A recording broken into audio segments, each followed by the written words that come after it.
to be here.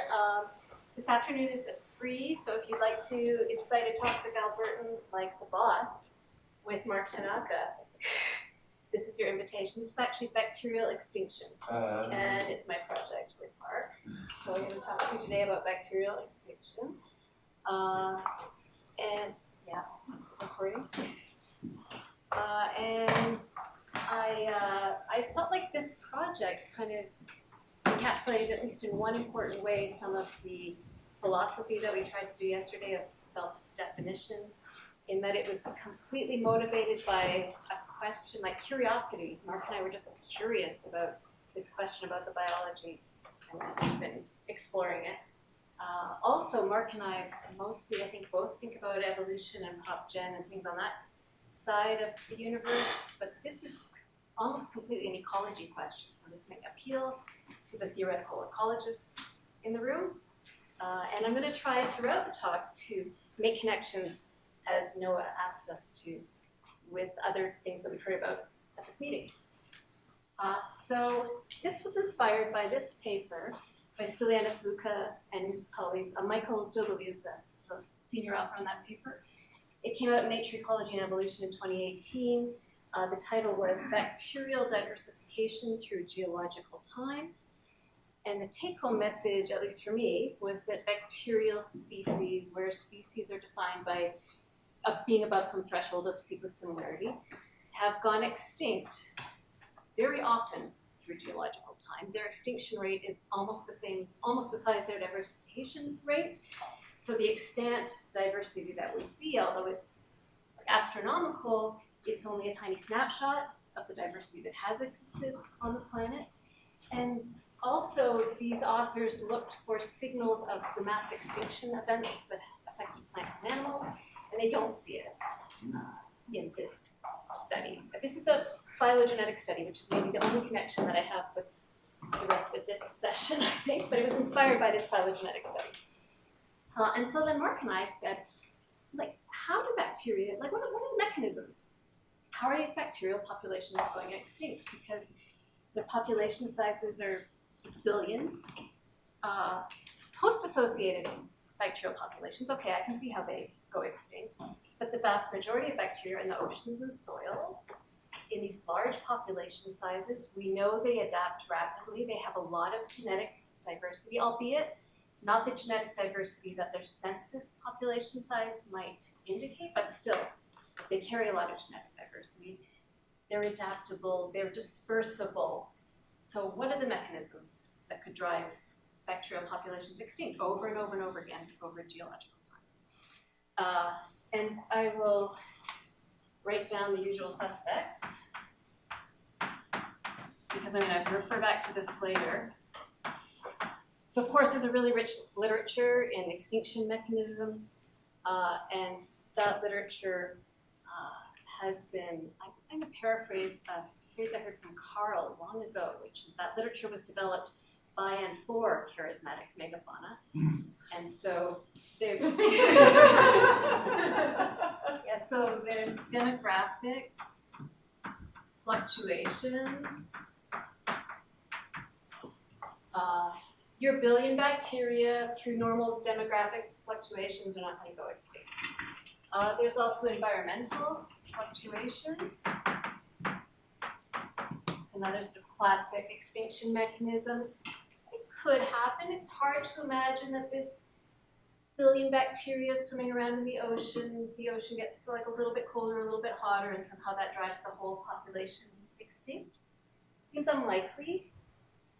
There's Mulder's ratchet, mutational meltdown. Again, we all know that really affects smallish populations. It's not going to be an issue, we think. There's more gradual environmental change, like environmental deterioration, what I'll call the climate change mechanism. In the soils, yeah, maybe, but they're pretty dispersible. In the oceans, if the ocean gets a little bit warmer and you have this, I envision this cloud of bacteria as just like moves a little bit further north or something. So I'm not saying that any of these couldn't happen. I just think they really explain extinction better for charismatic megafauna than they do for these large asexual species. And there's also catastrophic change. Sorry, that's illegible. And that signal wasn't seen. It was looked for explicitly in these data. It wasn't seen. So then we thought, these are all kind of single species mechanisms, how a species can go extinct by itself. And that drew us to thinking about species interactions. And then Joanna, of course, in a very characteristic Joanna way, said, well, of course, that's in Van Balen 1973. No one's going to laugh at that. Has that never happened to you? And it is. So there's the whole Red Queen thing that most extinctions happen at a relatively constant rate, and it must be biotic factors. So if we look at species interactions,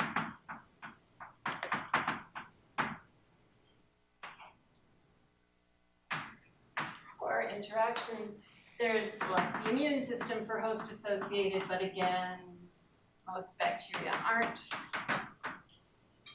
And then there's competitive exclusion, competition, that Daniel talked to us about, and that's actually where Mark and I are going next with this project. But for today, I'm going to talk to you about predation.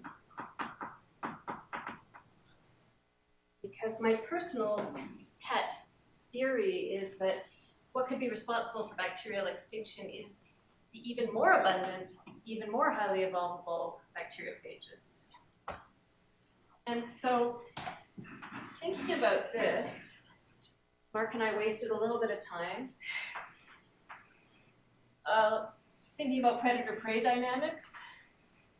These are pictures that we also saw. That was Jeremy, right? Jeremy put these classic data up. Predator-prey dynamics look like this, and on the phase plane, they look like this. And under what situations could you get these circles getting so big and extreme that the nadirs take you down to extinction? And there is some literature about that. And we played around with that for a while, and then we realized there's something much simpler to talk about here. And this is actually kind of embarrassing since I sit in the math department, and the math I'm going to show you right now is like probably the least math we've seen in this talk or in this conference. So if we just write down the simplest thing we can do for the bacterial population sitting at their carrying capacity. I'm going to draw these guys over here. And say we have a bacterial population like a teeny tiny one, 1,000 bacteria. And then the story I want to talk about is host range expansion. So a new phage comes in, and we know, actually the view of phage host range is expanding quite a bit recently. So we used to think they're very specific.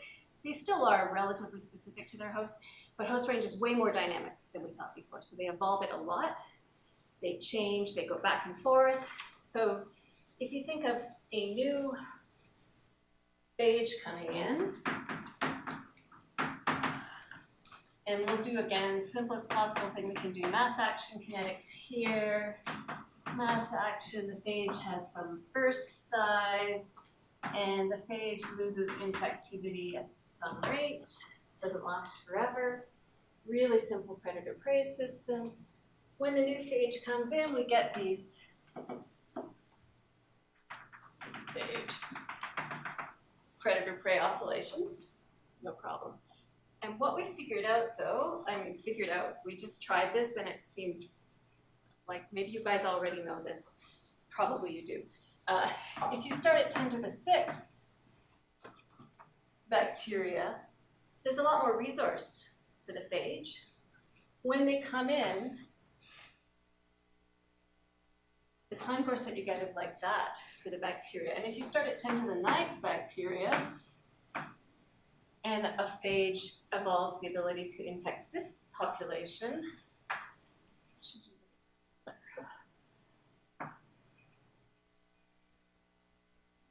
we get something like this. And of course, this is an ODE model.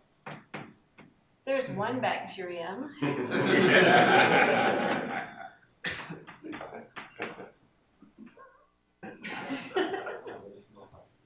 Yeah, so these really small population size, and if we think of, it's an OD model, so maybe we think of this as the expected number of bacterium at the nadir. So if the expected number is 1, okay, maybe the population survives and maybe it doesn't, and if it's 10 to the minus 3, maybe it survives.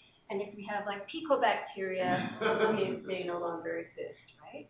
And so not only is the nadir lower if you start with a larger population size, so I would say the bacterial population is more likely to go extinct.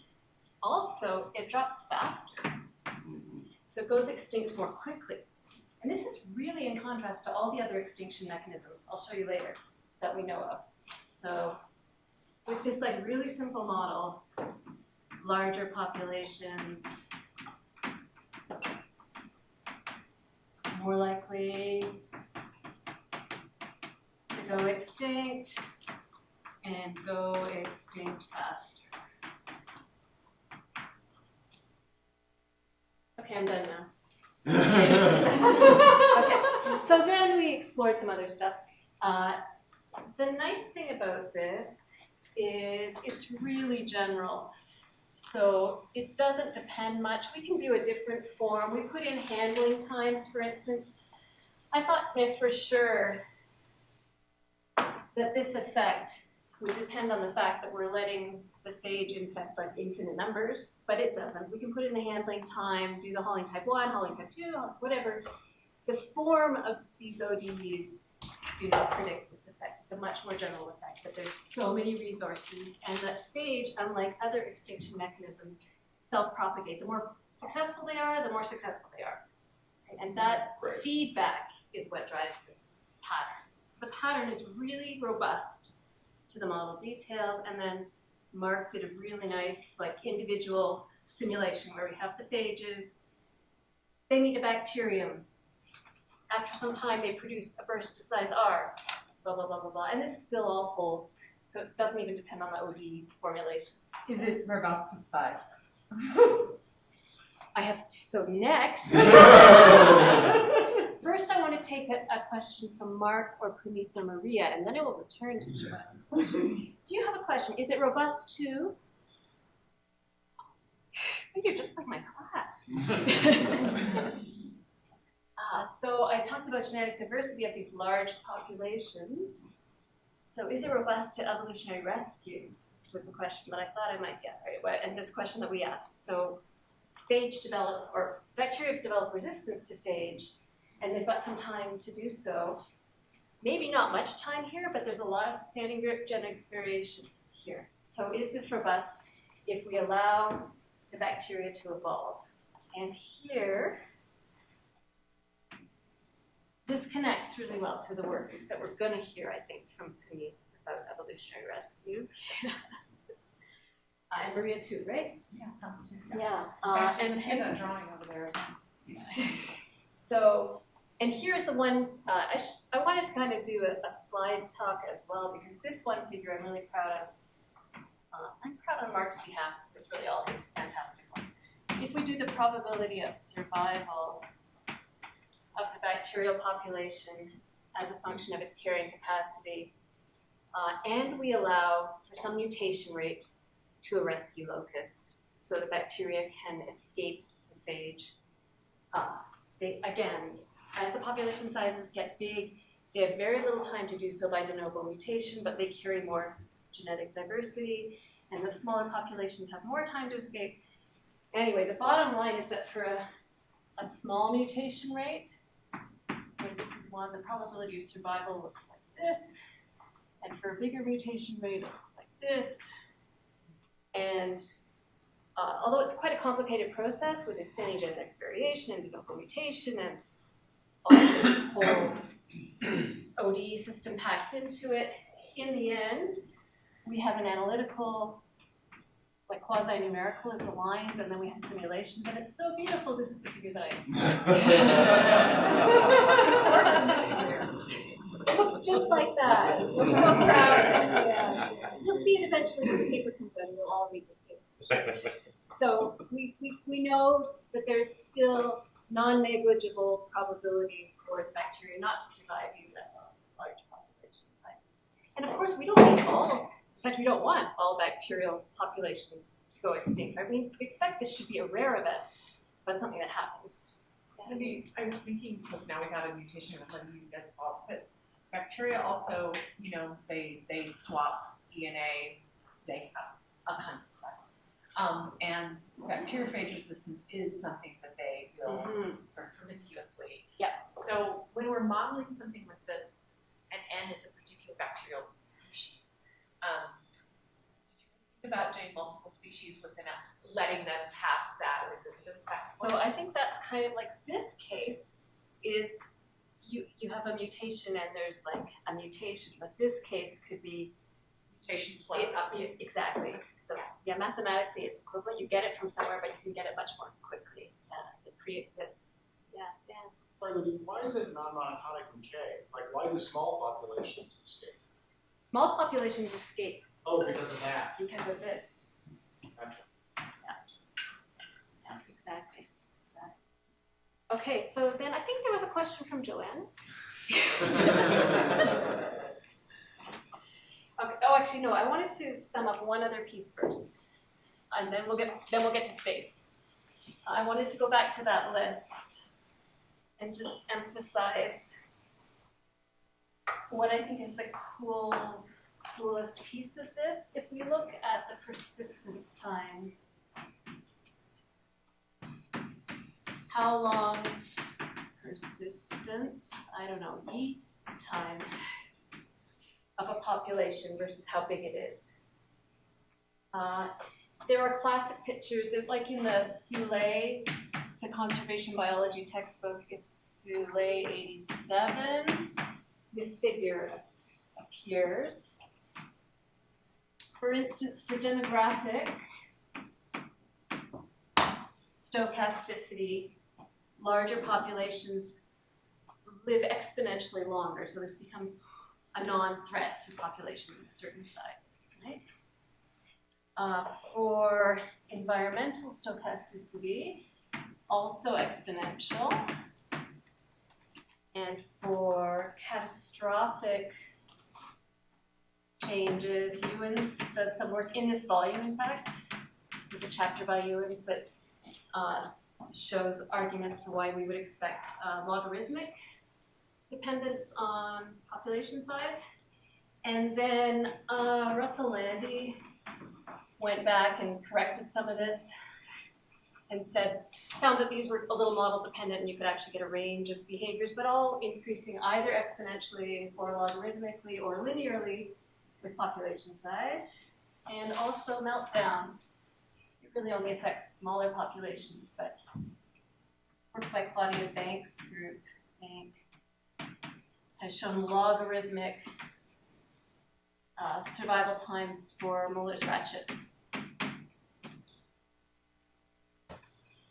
But they're all increasing, right, with population size. And the cool thing about this predator thing is it's completely different behavior, where your persistence time goes down for larger populations. If a phage happens to evolve the ability to infect you, you're less likely to survive if you are a larger population.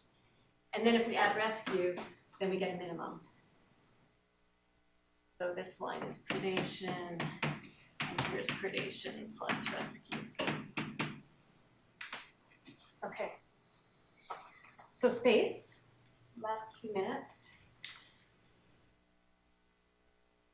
And here, oh, and I wanted to also, while I'm shouting out connections, I think I missed the connection to Carolin's talk, because I thought the fact that our final answer to the biological question was robust to the details of the mathematics, was really an example of the kind of modeling. You were talking about like good modeling and not so good modeling, and I think that's one thing we should be looking for. Okay, space. So, and this goes back to all of the talks of the first session of the conference.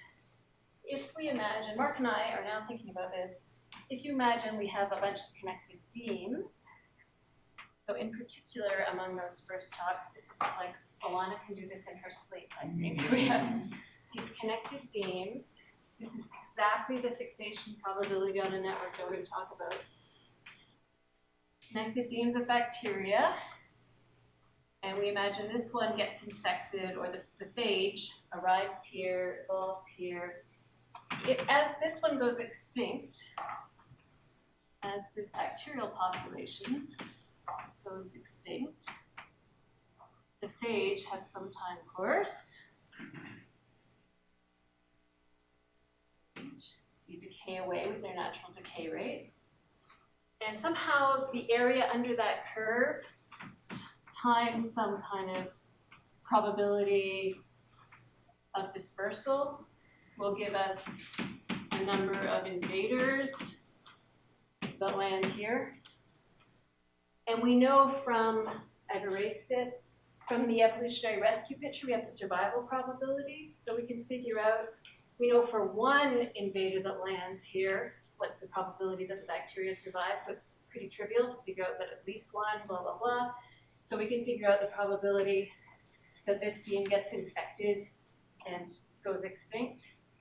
That's like, think of that as like a transmission probability in your network epidemiology. So this connects to all the beautiful work in network epidemiology. And also to generating functions that we just saw nicely introduced by Chloe. Because the way to solve this, it's so beautiful. Like it's old work in network epidemiology, but it's so beautiful. I'm going to tell you a tiny bit about it. If we have the probability generating function for all of the nodes, so how many deams is each deam connected to in this network, to find out the probability that the bacterial population goes extinct, it's 1 minus the probability that the phage stutters out and dies. And the stuttering out and dying probability we can get in the usual way from branching processes. And the trick here, the cool trick, is that, well, one, we have to assume there's no loops. So that's a big assumption. We will relax that in simulations in the supplementary material. But we also, the trick here is to start with an infected edge, a transmitting edge, that's carrying the phage over to the new deam. And then go to this deam and figure out how many transmitting edges there are. Maybe this one's not transmitting from that deam, and then go to the next deam that got transmitted and figure out how many transmitting edges there are from that. So it's a branching process from transmitting edge to transmitting edge. And then here I can return to Mike's work and Carl's comment about our classroom sizes in the distribution of the number of edges for each node is different if we start by picking a random edge. We go to more high degree nodes more frequently, right? So you do this kind of, I use this notation because that looks like a node and this looks like an edge. So we actually want the extinction probability of this process, but we have to do a little like room different, way to do it out. It's trivial. It's all trivial, but we can do it analytically, and it's really actually very pretty. So that is what about space. And I think, But hang on, but do the bacteria recolonize?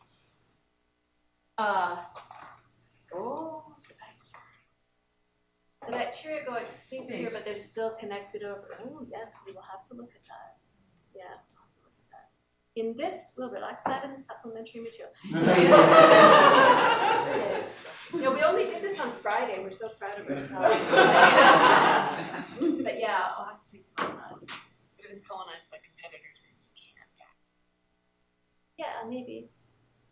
And maybe, I would expect that the phage disperse much more quickly than the bacteria disperse. So we could make that argument. But we definitely should see what effect that has. Yeah, that's a great point. The other thing that came to mind is that I don't know the frequency of lytic versus lysogenic, and so I guess the switch between them. So it's clear that that is dependent on the bacteria being available. If they then switch between, at least in the lab, they do.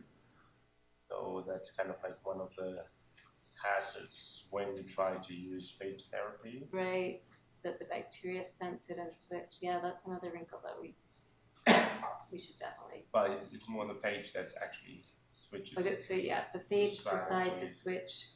Yeah. Yeah, you go. I worry a little about your assumption about the high population density. What if some of your deans had a low population density? Yeah, Then so you have a yeah. final size that would Yeah, so as of Friday, we've only done it with the same population density on every dean, so we haven't very good. Yeah. This is great. I've never given a talk about something so fresh, so this is all good. Yeah. That's fantastic, and like where the chime just rang, and we might not get to the punchline. So, like, what happens in this for the work you have done since Friday? You still get the result that you get this extinction being more likely with larger initial populations, even in this spatial kind of model. So we do get the yeah. I don't know if I can answer that yet because we didn't do it quite on Friday. But my guess is that we're still going to get this kind of shape. So it's the extinction is not more likely, but there's some large-ish populations for which extinction is still not unlikely. But if you get the population size huge enough, the evolutionary rescue process will always rescue. But here you have two knobs, right? Yeah. You have the density and the number of genes. Yeah, and we have the dispersal probability. Which is like when you say like large population, does that mean a widespread one or a very dense one? Right? Yeah, right, Both, yeah.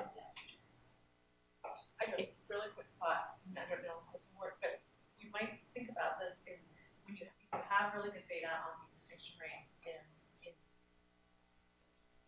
soil. Soil is much more likely to have this sort of Exactly, like this decaying leaf, this and decaying leaf. it'd be interesting to see if there's a significant difference in rates based on sort of more connected versus the less connected.